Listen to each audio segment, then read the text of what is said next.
Was there anything else that she came up with, not something that is Gandhi's? The way that I've always understood her, I don't think that it was all about fame. She believed that like getting the word out there was part of what she could do. So hello, and welcome to PhD Hard Talk. How are you today? I'm doing good. How about yourself? I'm good, thank you. So would you like to introduce yourself in terms of your research and your name? Sure. I am Tamala Malerk. I am a PhD candidate at the University of South Florida. My major is history. So basically what candidacy means is that the only thing between me and the fancy title is defending my dissertation. Brilliant. Are you looking forward to that actually? Yes, it's kind of like the senioritis you get at the end of high school, at the end of undergrad. Like I hit candidacy March of 2020, and like ever since then, I'm like, all right, I'm done. Like I'm ready. Let's do this. Let's defend. So yes, no, I get to right now. I'm waiting on one more committee member to get back with me, and I have a tentative date in November of this year. So. Well, congratulations in advance. Thank you. You're welcome. So I've looked at your publications and I like one in particular that I would like to discuss today, which is Women's Voices Under the Nazi Rule. Could you just take me through that? That was just a book review. I don't know how to answer this because, as I said, I just reviewed Beverly Chalmers' book. So one of the things that inspired me to review this book was the fact that, you know, I'm sure as a PhD student yourself, you've heard like publish or perish. Mm-hmm. And like, I was just in the middle of like trying to write dissertation chapters, and I didn't really have too much like quote unquote original research that I was ready to put out there because I'm currently writing 300 pages of original research. Yeah. So the opportunity came through the Women in Judaism journal. They were looking for reviewers and they're like, hey, look at this list of books, if there's anything on here.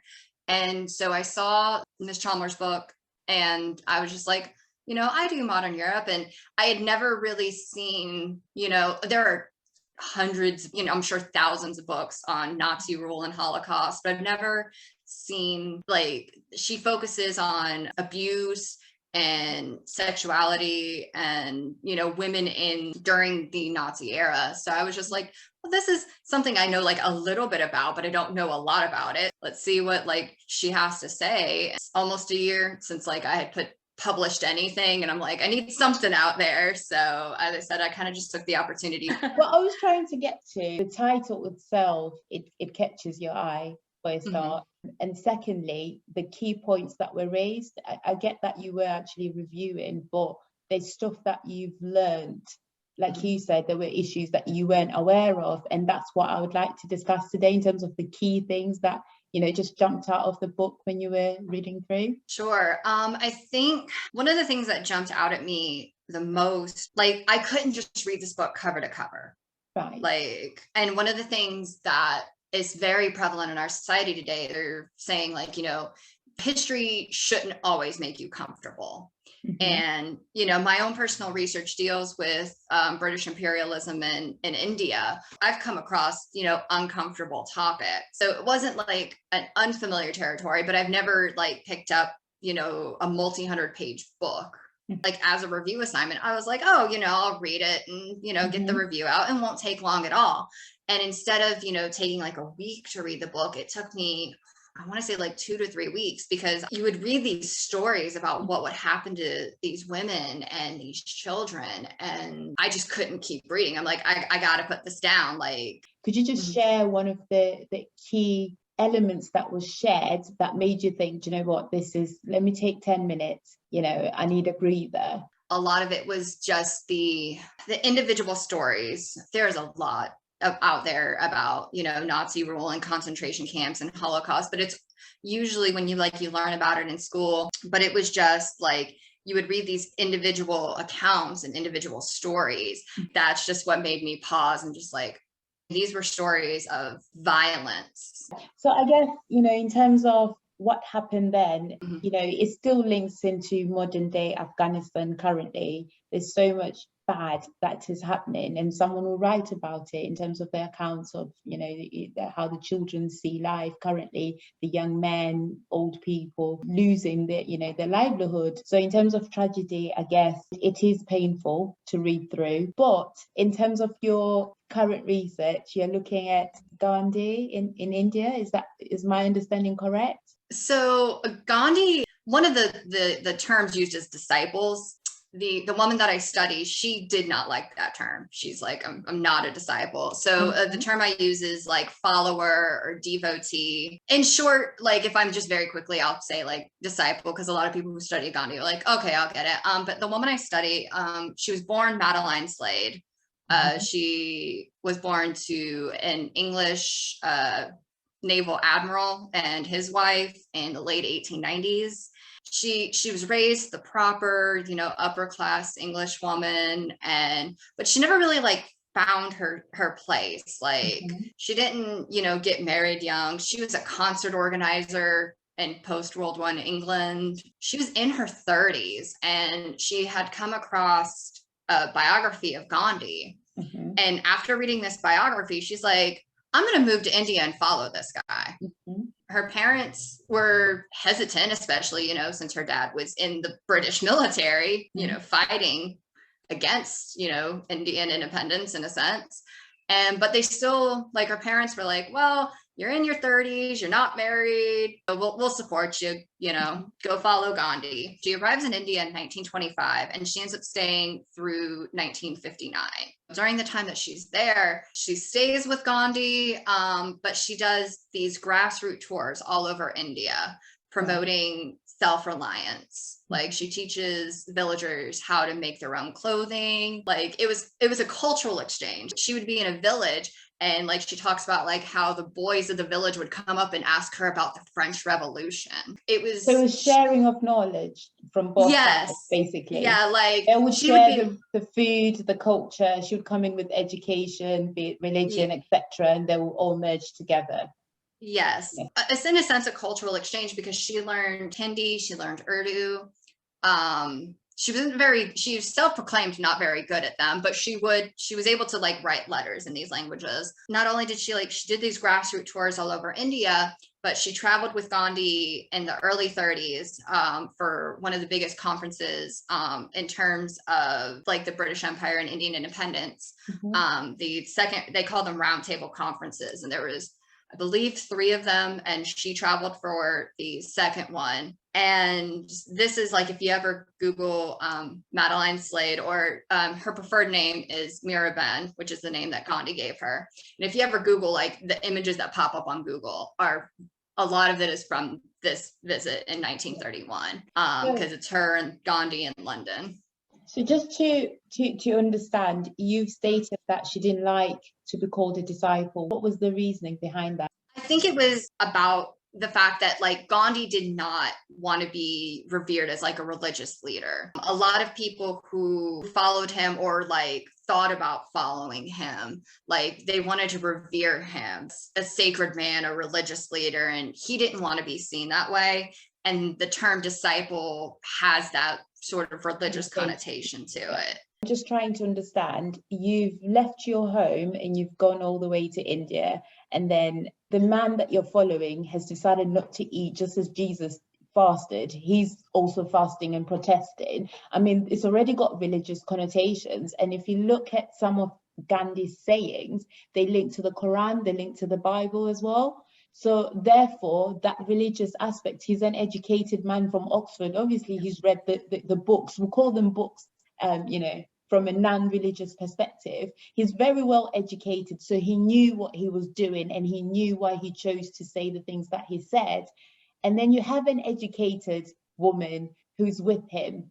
So in terms of their agenda here, I'm getting a lot of question marks. I guess what I'm trying to ask is, you know, based on your research, what were her intentions? I think like her intentions were, as I said, like she read this biography and just decided then and there, like, I'm gonna follow Gandhi. And I think that was her intentions, but it just manifested itself in so many ways. People who know of her Like there is a lot of scholarly talk. A lot of people use the term like she was like, quote, obsessed with Gandhi or in love with Gandhi. And she had like this very strong like infatuation and emotional attachment. And that is actually something that I do touch on, because she does, like, she would get, if she was separated from Gandhi, like she would get like physically sick. Okay, so may I ask a question? Did they go to the same university? No, she did not attend university. She had a sister, and her sister did the more traditional, like went to boarding school. I do not know if her sister attended university, but her sister followed that more like proper path. Traveled to India, but like not on like a mission. Like she like lived there as like an officer's wife. Whereas Mira Behn, like she didn't want to go off to school. Like she was privately tutored at home. I said she never went to university. She spoke French. Her parents hired her, the tutor, to teach her Urdu before she left for India. So she was educated, but no, they didn't go to the same university. So I guess what I'm trying to get to here is, it sounds as if there was a lot of psychological issues from her end, because you can't get physically sick if someone's not next to you. I mean, it's unheard of in terms of the normal life. So now I'm thinking to myself, why would you pick up such a case as something that you want to dedicate your time to? So the first time that I ever encountered her was I was teaching 7th grade social studies in rural Georgia. When you're teaching Gandhi to 7th graders, the streamlined method is to utilize the Ben Kingsley movie from the 1980s. And I first encountered her. I wasn't in school at this moment. I had finished my master's, but I hadn't started my PhD yet. And she just kind of, you know, when you're teaching, and I taught multiple what's the word I'm looking for? Like I taught multiple social studies classes a day. So it's like, I watched the movie to like, you know the parts to skip over for the 12-year-olds. And then I'd watch it in 4th period. And then I'd watch the same, 55 minutes, so I got to see the movie quite a few times, and didn't really think much. And then about a year later, my first semester of my PhD, I was not a modern Europeanist. I was studying in the 1500s, particularly women writing in England. It was a vague topic. As such happens in academia, I had a topic and then somebody else beat me to it. I thought back to watching the Gandhi movie over and over and over again. The character, Mira Behn, like she appears throughout the movie, but she's not like a constant figure. And so I was just thinking, I was like, well, I need a paper, and who was this woman that was important enough to like be in the movie? It's not like the movie's about her, obviously. It's 3.5-hour Gandhi biography. And that's just kind of that's where the seed was planted. I was like, who was this woman that was like, she appeared in the movie and she was obviously played a role, but and so I started digging into her. She wrote an autobiography in 1960. So for this paper, I picked up her autobiography. I picked up a book that her former assistant had written about her. I wrote this paper. It was like 20 pages. And it actually ended up being my very first original research publication. The semester was now over, and I'm just sitting there, and it's winter break. I'm thinking about my dissertation because I still don't have a topic. I go to the professor who's teaching the course, like after winter break's over, and I go to his office and I'm like, I want to talk to you about my paper. And he's like, okay. He's like, yeah, I really enjoyed it. And, she's a fascinating woman. And I'm like, do you think she's fascinating enough for 200 pages? And because I'm like, I do. I think the surface has just been scratched. Because those were the main two books about her, was what she'd written about herself and like what her former assistant had like written about her. And the book by her former assistant is about 40 pages of like a quick biography, and then a lot of like primary source material either written about her or by her. Anytime she came up in other scholarship, it was always like, she's obsessed with Gandhi. She's in love with Gandhi. She's always portrayed as, you know, this upper class English woman who is crazy and like, you know, she was just obsessed with Gandhi.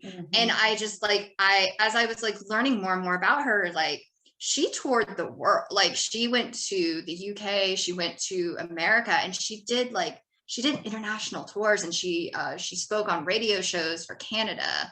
And like she did a lot of work, you know, for the freedom struggle. And justice for Mira Behn, I think, is what this all comes down to. Like I want to put it out there, like she's not just this obsessed woman. Like, yeah, she had some faults, and I say that in my introduction of my dissertation, and you know, I say it at the end, like I am not here to say that, you know, she didn't have faults, and like, because like her emotional attachments to Gandhi, like they did I don't want to say like cause problems, but like it hindered her in a sense on occasions. But it's like I guess there's more to the story than just being like an obsessed fangirl. I understand what you're saying, and it sounds like me convincing myself not to eat too much food because I think I've gone fat. That's what it sounds like to me. She sounds like, I don't know if you've read Great Expectations in terms of Mrs. Havisham. I haven't. I know, I'm sure it's on a required reading list somewhere, but I haven't.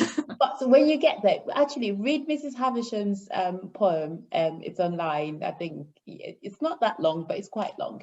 She's obsessed as well, and she's very bitter, and she's got money. It sounds quite similar, except for the attachment to a man. She's attached to pain that was inflicted by a man.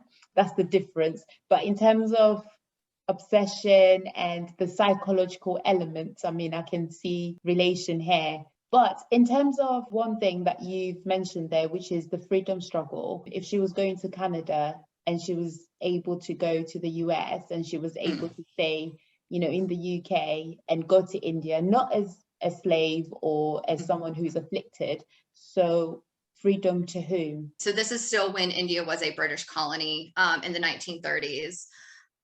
The Government of India Act, which was passed in 1935, hadn't happened yet. She does these grassroots tours throughout India in the late 20s, early 30s, and then she travels to Britain and Scotland in 1934, and then she spends 2 weeks in Northeast America. Right. Particularly New York. She met with Eleanor Roosevelt in the White House for half an hour. But I get that, but in terms of the people who were going through the struggle, they weren't going to the UK, they weren't going to, for example, Scotland. They were still struggling. So in terms of her autobiography, brilliant. She's I mean, in terms of women empowerment, she is the lady. But in terms of the actual struggle, from my understanding, it sounds as if she did it for her own gain, and she used Gandhi's name to move her own agendas in terms of the things that she wanted to achieve. Based on what you said, she's educated from home, so she's smart, she's clever already. You know, she's got a few languages under her belt, and she's traveling and she's meeting all these senior people that, you know, we read about in history. But what does she actually do in terms of the freedom of those who are afflicted and in bondage? That's more like what she does in India. And as I said, like she's late 20s, early 30s. She did like these grassroots tours throughout India. She taught self-reliance skills, animal husbandry, like basic medicinal skills. She taught, they call it carding, like weaving and carding, so they can make their own cloth and make their own clothes, because that was one of the things that the British Empire kind of came in and took from India. Was they had a lot of people, like I didn't even know this itself before I started, you know, studying, was like India had a thriving cloth market, and the British came in and just was like, well, no, now you're gonna use British cloth instead. And, you know, over the years, like, and throughout generations, like they, you know, Indians had stopped making their own cloth and relying on British cloth. And so that was part of what she did, was just like, that was part of Gandhi's mission, was bringing it back. And that was part of like her role within Gandhi's inner circle, was, you know, bringing back these skills. And in the late 30s, after she got back from her speaking tours, essentially, is she went back to the villages, because that was where Gandhi always believed that, you know, freedom would come from, is the villages.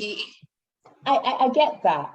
If I wanted to move my own agenda, I'm going to a village. Most of them haven't gone to school. So what I say is Bible, it goes. You know, it's easy to get a movement. I'm not saying that was their agenda, but, you know, I'm not going to go to Oxford University. They'll hit me with their caps and gowns.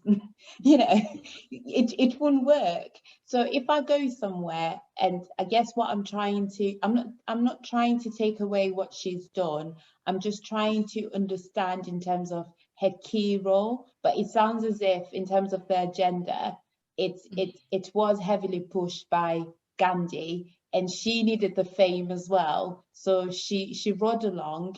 And I get that, you know, in terms of Pakistan, which is not that far off, you know, there was the Silk Railway, weren't they, and people used to purchase, you know, the Roman Empire ruled the world, and obviously then we had the race in terms of what happened after. But in terms of her, I'm just trying to understand, was there anything else that she came up with, not something that is Gandhi's, that she came up with? Like, one of the things that she actually did is she, in the 40s, she came up with this instructional booklet for farming techniques. And that was a lot of what she did between the late 30s and when she left in 1959. She was all about just, you know, going throughout India, particularly the Himalayan areas. She created this booklet promoting Indian farming techniques over like British mechanization. And again, you still get that, you know, that was all Gandhi.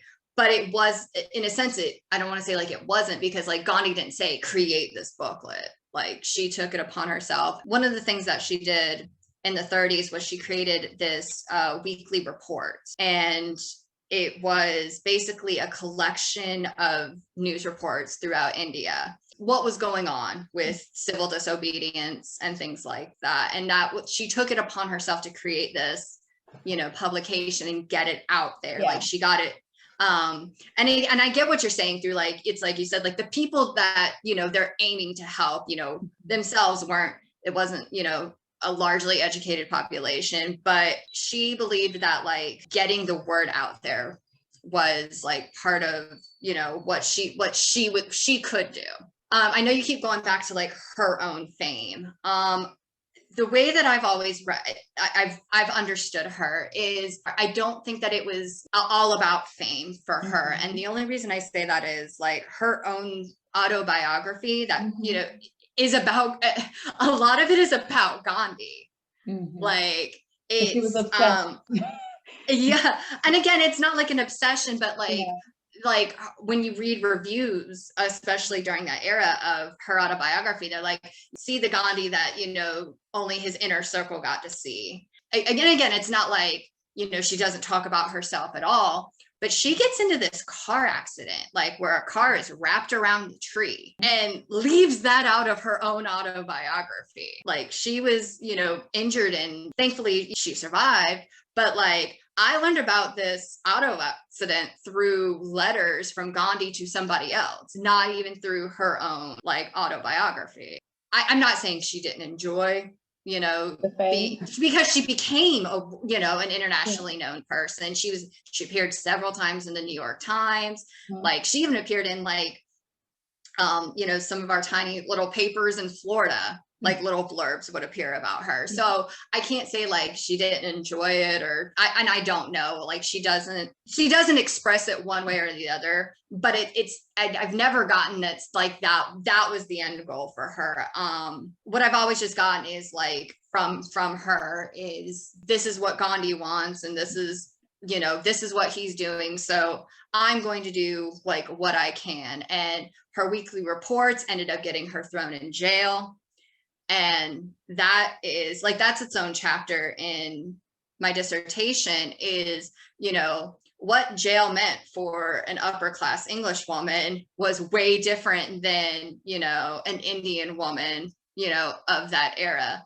And like, I remember when she wrote, she's like, the joy is to be mine, and then that's not an exact quote, but like, she was like excited to go to jail because like, that was what you did for the movement, was you went to jail. What I'm trying to get to is those key Yes. things there.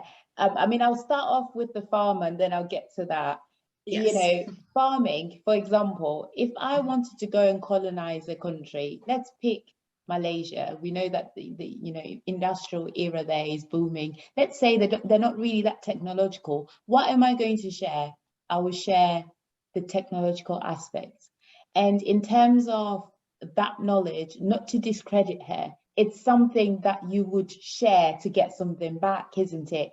And based on Gandhi's journey, going all the way to South Africa and touring the world, he had that insight. He knew in terms of the ports, in terms of reporting, etc., the British way, not the other ways, that were there around that time. So therefore, hence why I'm still saying I still haven't understood what she did for, okay, we'll pick women and then we'll pick young children, we'll pick the men, because you're now telling me that she was rather excited to go to jail. I'm thinking of the people who have never worn shoes, who have to carry a bucket of water on their head, who have to drink out of is it the Ganges? The sewer system, it's a non-starter.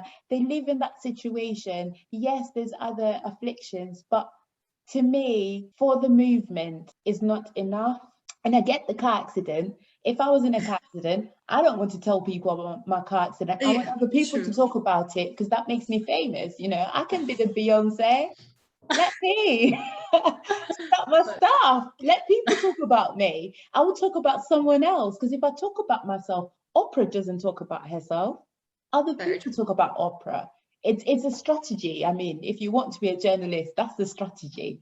I guess like what my research does is, again, what my argument in of itself is not like the Indian freedom struggle would not have happened without this woman. Like, no, I just want to shift the narrative away from like how she has been traditionally portrayed. I think what Mira Behn did is a lot of just behind the scenes stuff. Like, and I think that it's not one individual, it's not one individual thing that she did. It's and then that's kind of what I do is and I think I told you this in the abstract, is like my dissertation itself is essentially a biography, but it's just heavily focused in the 30s because that's when the freedom struggle itself was more active. I just think that it's kind of like you were saying, like she went places that most people couldn't go, and that was due to her race, it was due to her privilege, it was due to like when she went and toured America, this is still segregated America in the 1930s, and Gandhi was very cognizant of the difference of sending a non-white person to speak on behalf versus a white person speaking on behalf of the movement. And, he never comes right out and says it, but I mean, the implication is there. And then the same thing when Gandhi and Mira Behn go to London in 1931, it's in your face subtlety almost, because you have her role, like what she did in London in 1931, like most people would just like shrug their shoulders at, because she did Gandhi's dishes, she prepared his meals, she was very much just like an assistant. But there's visual evidence of this, of like a white woman being subservient to like this Indian man. And it's like, that's challenging, what the ideas that the British propagated at the time, that like, British culture was superior, and, British people on a whole were like, make it better. And here's photographic evidence of the exact, of a white woman being subservient to Indian man. She was submissive like a wife, a typical Indian Yeah, wife. and again, like not like in a wifely role, but like Yeah, as but I said, like she did the the dishes, she did the characteristics, laundry, yeah. she She did. wasn't in bed with him, let's get that clear. Yes, But no, we're no, saying but she was folding the laundry and she was yep. washing up and she was sweeping, which again is cultural, because if you do go to an Indian home, that is expected, whether you're a visitor, you know, if you're family, you will sweep, isn't it, and wash the dishes and stuff. And I understand that you're saying during that era, but she'd spent so much time there, and if she's with Gandhi all the time, she now sees it as normal. I understand what you're saying.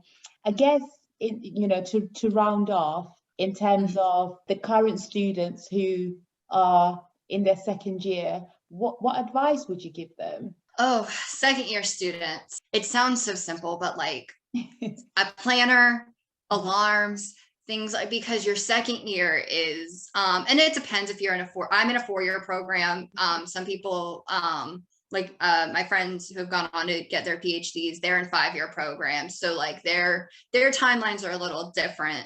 If you're looking at like a 4-year program like mine, like my second year was finishing up coursework, but I also had to take my comprehensive exams. And then you're still like, you're solidifying your topic at that point if you haven't already done so. Basically what happens is like once your third year, that's it. Like you're writing, you're researching, you're writing, you're researching, that's it. Like there's no more coursework. And so just a calendar. You know, you're probably working a job, you still have to attend classes, but now you're also like, you probably have like a prospectus. I took my comprehensive exams March of 2020.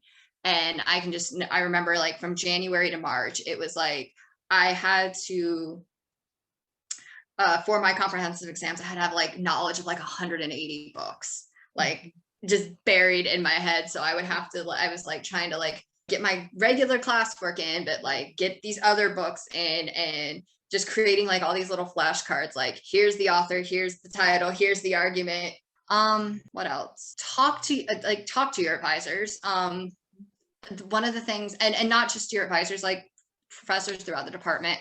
I was scared to ask for help, like as a younger PhD person, because I didn't want them to think that I didn't belong. I would just like not, like if I had a question, I would like try and like tease it out of somebody else. And then I finally, it was actually when I started teaching my own classes that I finally learned to ask for help, because they didn't kick me out of the program. They didn't think I was any less smart than I was. They're like, oh, that's actually a really good question, and not something that's going to come up, you know, when we're in classes and stuff like that. So don't be afraid to ask for help is definitely up there that's for any, not just second years, for anybody. Like my first years probably would have been smoother, because, and I think a lot of graduate students suffer from that like imposter syndrome of like, do I really belong here? It seems like everybody in the room is smarter than you.